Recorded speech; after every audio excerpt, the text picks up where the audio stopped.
نحمده ونصلي على رسوله الكريم اما بعد فاعوذ بالله من الشيطان الرجيم بسم الله الرحمن الرحيم قل اعوذ برب الفلق من شر ما خلق ومن شر غاسق اذا وقب ومن شر النفاثات في العقد ومن شر حاسد اذا حسد صدق اللہ مولانا العظیم۔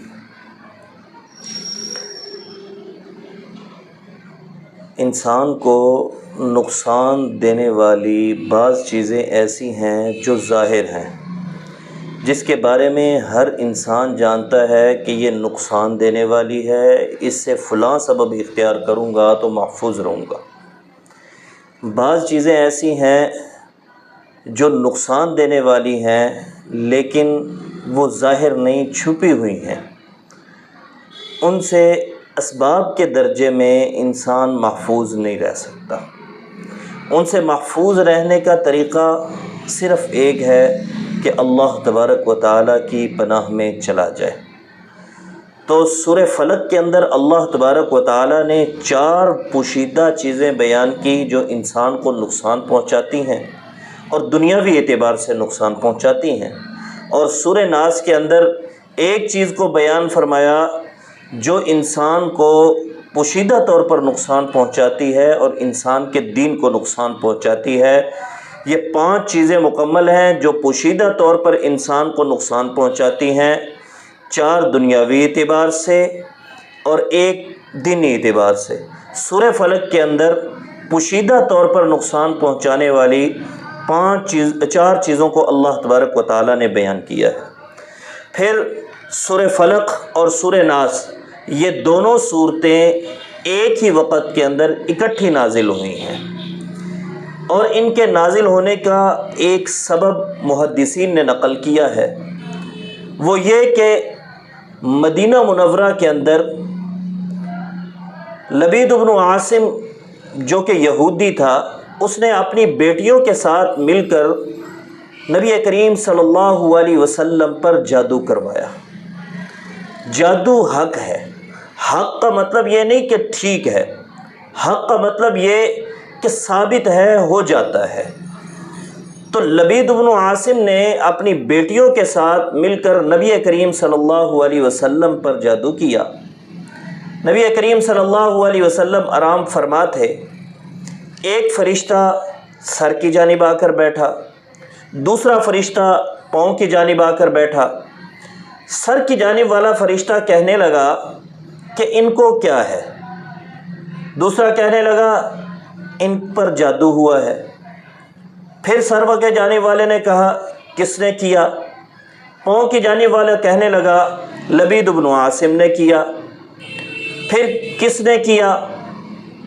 لبید بن عاصم نے کیا۔ کس چیز پر کیا؟ نبی کریم صلی اللہ علیہ وسلم اپنے منہ مبارک کے اندر، بالوں کے اندر کنگھی کیا کرتے تھے، اس کنگھی کے دندانے لے کر ایک دھاگے کے اندر 11 گروں کے اندر ان 11 دندانوں کو باندھا، اور پھر کھجور کے جو اوپر چھلکا ہوتا ہے اس چھلکے کے اندر لپیٹ کر ایک کنویں کے نیچے، ایک پتھر کے نیچے دبا دیا، کنویں کے اندر پتھر کے نیچے رکھ دیا۔ ایک فرشتہ سوال کر رہا ہے، دوسرا فرشتہ جواب دے رہا ہے۔ صبح نبی کریم صلی اللہ علیہ وسلم بیدار ہوئے، اس کنویں کے قریب گئے، دیکھا جس طرح خواب میں دیکھا اسی طریقے سے وہ چیزیں پڑی ہوئی ہیں، ان کو نکالا۔ اس وقت یہ صورتیں نازل ہوئیں، 11 ہی ان دونوں صورتوں کی آیات بنتی ہیں۔ نبی کریم صلی اللہ علیہ وسلم ایک آیت پڑھتے، ایک گرہ کھولتے، دوسری پڑھتے، دوسری کھولتے، تیسری پڑھتے، تیسری کھولتے۔ اس طریقے سے نبی کریم صلی اللہ علیہ وسلم نے گرہ کھولی اور نبی کریم صلی اللہ علیہ وسلم کو فاقہ ہوا۔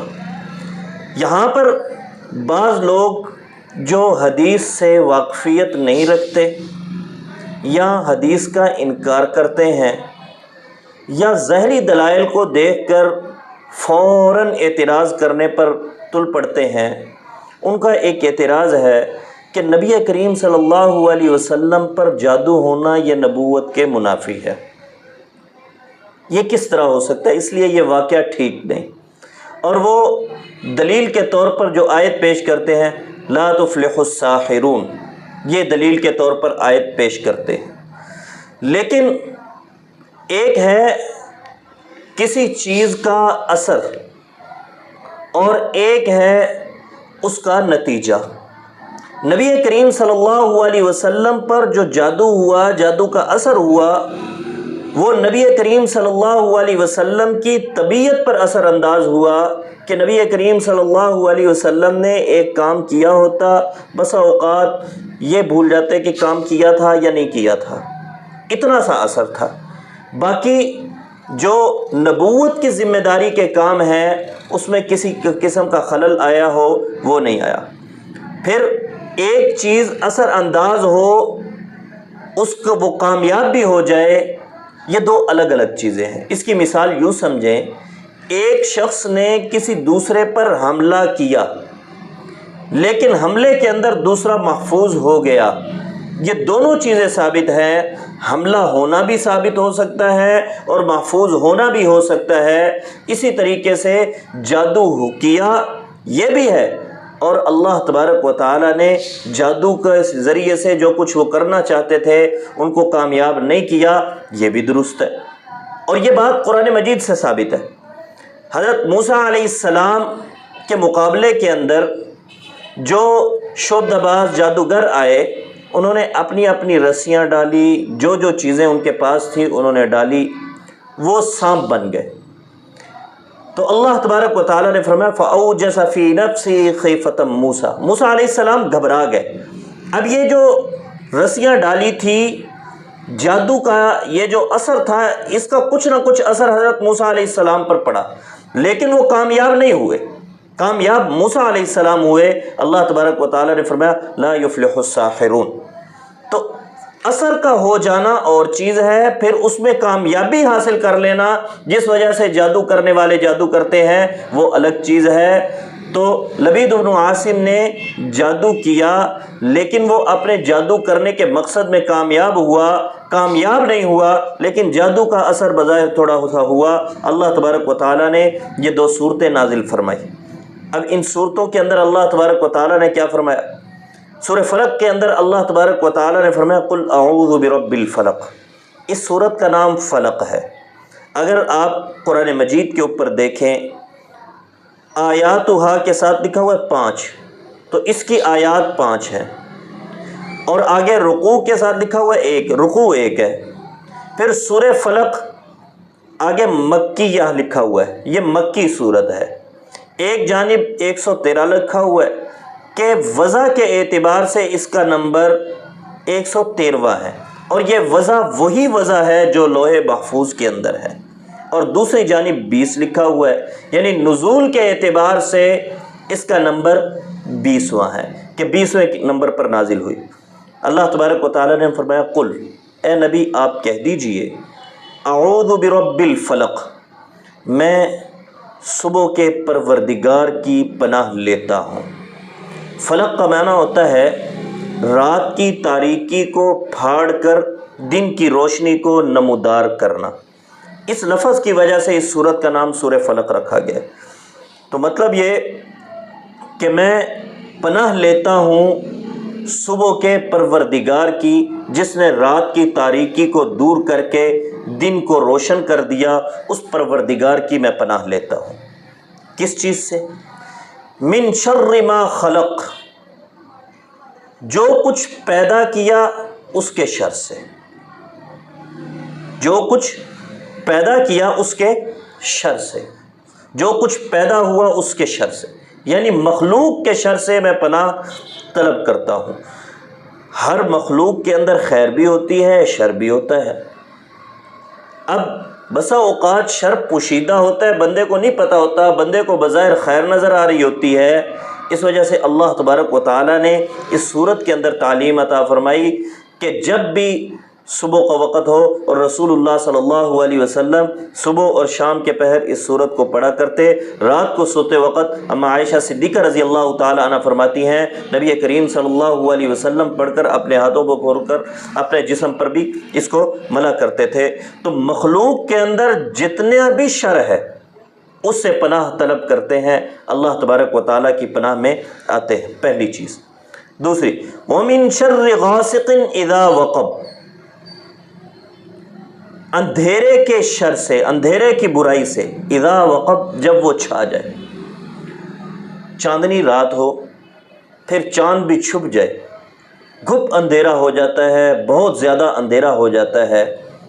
اب کون سی چیز کس طرف سے نقصان پہنچا دے انسان کو کوئی پتہ نہیں چلتا، چلتے چلتے سامنے کوئی چیز آ جائے انسان کو کوئی پتہ نہیں چلتا۔ اس لیے یہ بھی پوشیدہ برائی ہے۔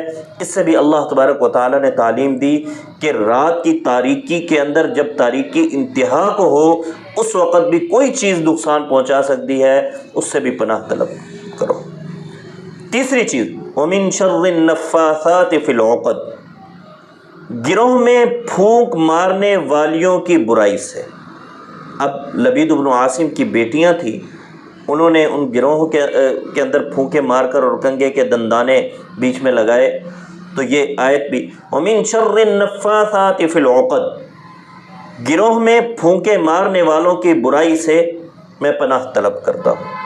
وَمِن شَرِّ حَاسِدٍ اِذَا حَسَدَ، اور حسد کرنے والے کی برائی سے جب وہ حسد کرنے لگے۔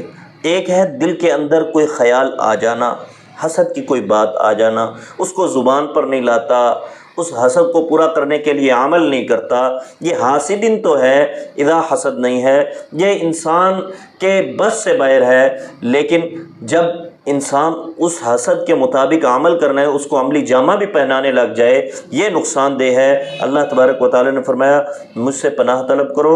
چوتھی چیز جو ہے وَمِن شَرِّ حَاسِدٍ اِذَا حَسَدَ، حسد کرنے والوں کی برائی سے جب وہ حسد کرنے لگے۔ دل میں خیال آ گیا، فوراً انسان اس پر عمل نہیں کرتا، انسان لا حول ولا قوت الا باللہ پڑھ لیتا ہے، اللہ سے معافی طلب کر لیتا ہے، اللہ سے مغفرت طلب کر لیتا ہے، یا اللہ میرے دل کے اندر جو خیال آیا اس کو ختم کر دے، تو یہ تو اس پر گرفت نہیں ہوگی۔ لیکن جب انسان اس خیال کے مطابق پھر عملی جامہ اس کو پہنانا شروع کر دیتا ہے یا اس کو زبان پہ لے آتا ہے، یہ انتہائی نقصان دہ چیز ہے۔ اس سے بھی اللہ تبارک و تعالیٰ نے پناہ طلب کرنے کی تعلیم دی ہے۔ یہ چار پوشیدہ چیزیں ہیں۔ نمبر ایک، مخلوق کی برائی سے۔ نمبر دو، رات کی تاریکی کے اندر کون سی چیز نقصان پہنچا سکتی ہے، کوئی پتہ نہیں لگتا انسان کو، اس کی برائی سے۔ نمبر تین، جادوگروں کے جادو کی برائی سے۔ نمبر چار، حسد کرنے والوں کے حسد کی برائی سے۔ یہ اللہ تبارک و تعالیٰ نے ہمیں پناہ طلب کرنے کی تعلیم دی۔ یہ چار پوشیدہ دشمن ہیں۔ ظاہری اسباب کے اندر تمہارے پاس کوئی ایسی چیز نہیں کہ جن کے ذریعے سے اس سے بچ سکو۔ ان سے بچنے کا ایک ہی طریقہ ہے کہ اللہ تبارک و تعالیٰ کی پناہ میں آ جاؤ۔ اللہ تبارک و تعالیٰ ہمیں قرآن و سنت کو سمجھ کر عمل کرنے کی توفیق عطا فرمائے۔